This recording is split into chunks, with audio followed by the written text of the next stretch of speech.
Hello বন্ধুরা, সবাইকে জানাই হ্যাপি হোলি। আমার তরফ থেকে সবাইকে জানাই হ্যাপি হোলি। তো আজকে মহিষাদল প্রেস কর্নার বসন্ত উৎসবে যাচ্ছি। তো চারিদিকে দেখতেই পাচ্ছ কত লোকজন।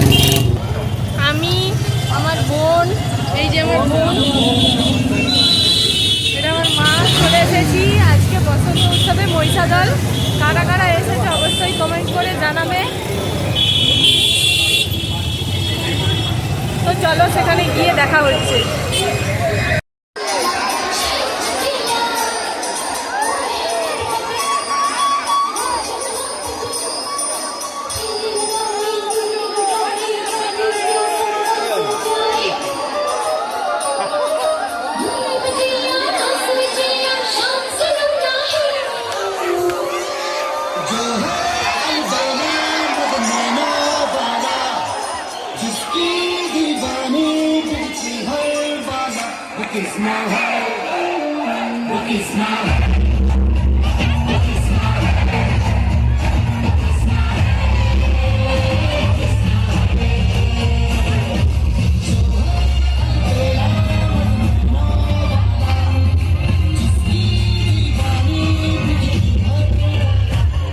Now